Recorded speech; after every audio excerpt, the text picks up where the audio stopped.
The last of our text chats, Russell Flannery from Forbes is here. There he is, coming up. And he's going to be interviewing Alvin Tse, the product manager of Flipboard China. So we get to hear about not only how Amex is trying to enter the Chinese market, but how Flipboard is as well.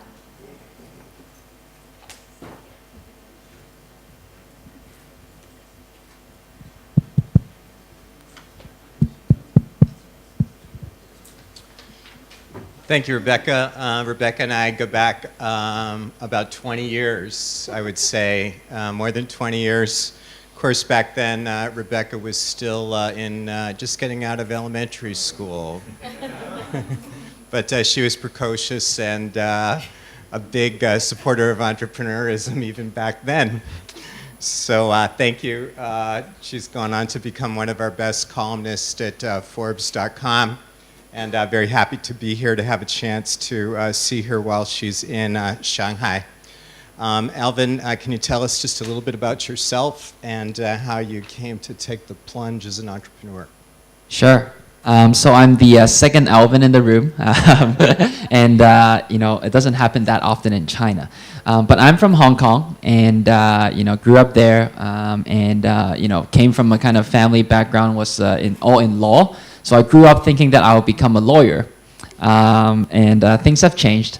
I got into Stanford, and I was bombarded by a lot of different types of entrepreneurs and VCs, and as a freshman, one day I got an email in my inbox, and the title was hiring a marketing intern for a company called Slide.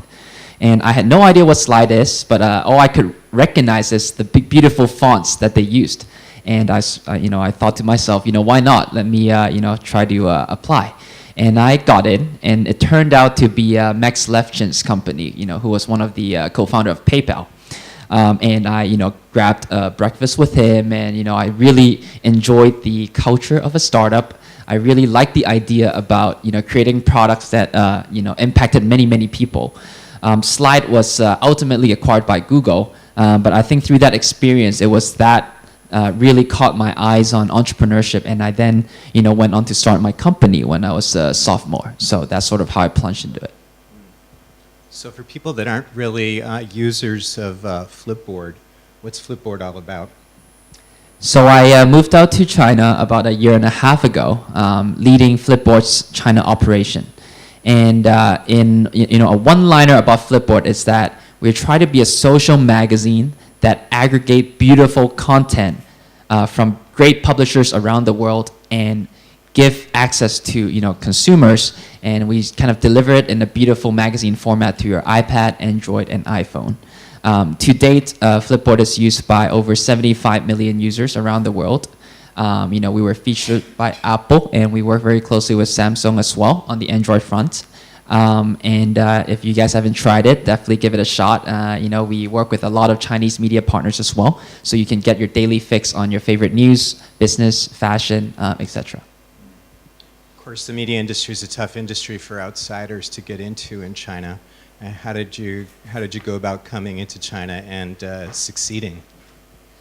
So we're still far from succeeding, but how I got into China was also purely accidental. The advisor of Flipboard, called Robin Chan, actually, gave me a call one day, and he's like, well, I need some help. Flipboard wants to launch a China product, but back then no one really spoke Mandarin. No one could really read Chinese characters.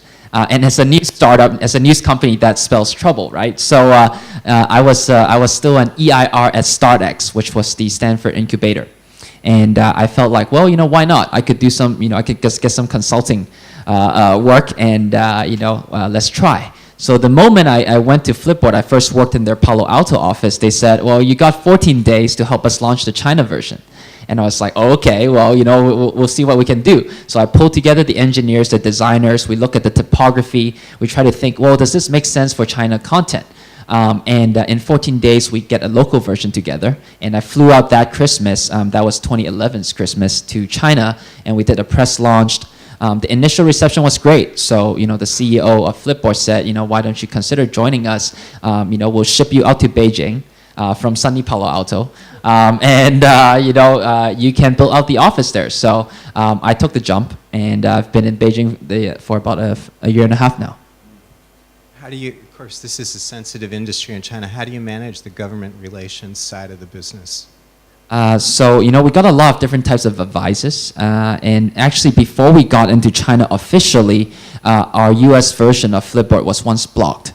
And how we got it unblocked to this date is still a mystery. I think it was partly due to our partners. So we partnered with Sina Weibo and Renren, and I think they helped us quite a bit there. But as of now, I think we do it on a kind of need per basis. So if the government wants to contact us, we have an open line. You could reach me anytime. But otherwise, we don't really have a government relations department, right? Our Beijing team is very, very small. We run a super lean operation. It's just 3 people. So that's sort of the resource we have right now. What are some of the differences in the kind of content that's popular with the users that you have in China compared with the States? So in the States, we started out as being very user experience driven. So a lot of our users love the kind of lifestyle content, love the fashion, the design. But in China, actually, more people like, entertainment types of content. They like kind of the news type of content. So I would say the US consumers to date are more kind of inspirational types of content, whereas the Chinese audiences that we have look for the more practical type of content. So that's sort of the biggest distinguishment we see. How big is the business in China right now? So we haven't broken down our numbers, by country, but China is the second largest market for Flipboard. So it's growing pretty fast and pretty steadily as well. Do you have any investment partners in China, or do you see yourself taking on any down the road? So in this startup world, never say never. But up to date, all our investors are based in the States, we're open-minded. But at the moment, I think we're just focused on growing the user base and making the product a better product in China. Where do you see yourself 3 years from now in China? So 3 years from now, I hope I'm still in China. The pollution could get a bit tough every now and then, but. If I'm still in China, I think one thing that I really enjoyed is to kind of bridge the gap between the Valley and China. I try to help my fellow startup friends. If they want to enter the China market, I try to give them some of the experience that I've gone through. 3 years from now, who knows? I might go ahead and start another company.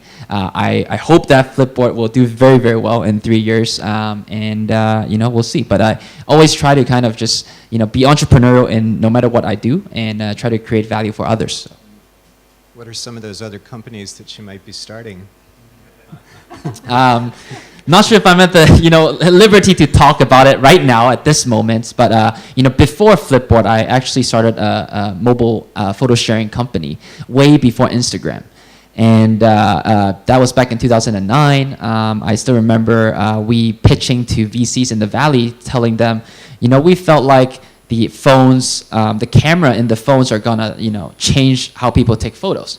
And the VCs were like, what? You guys are crazy. That's not gonna happen. And iPhone was, 3G. It wasn't even 3GS. So, the phone was in 1 million pixel. But we built two photo apps, and they were in the top spots in the iPhone App Store. And before we actually sold the company, Kevin Systrom from Instagram emailed and said, maybe we should meet. But let me just go through our press release, press launch, and then we can talk. And obviously they did the press thing, and they kind of just exploded, and they never really needed anyone's help after that. So unfortunately, we didn't sell to them, but it was still a very good learning experience on my side. So, any questions for Alvin?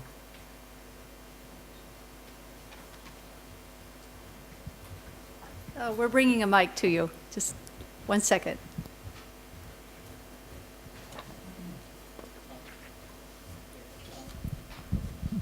One question. Before I think you guys came here, there were already a couple of copycats.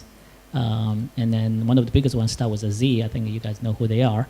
And how do you compete with them? with these copycats? Great question. So I think the diplomatic answer would be, we try to work very hard on our products. We try to have a great user experience, and we'll focus on our own thing, right? But I think after being in China for a year and a half, right? I think whenever a U.S. company talks to me and say, I'm thinking about coming to China, what's the general advice you could give me? My belief is that in each industry, you actually have to do your own analysis as to whether your product has a chance of succeeding in the local China market.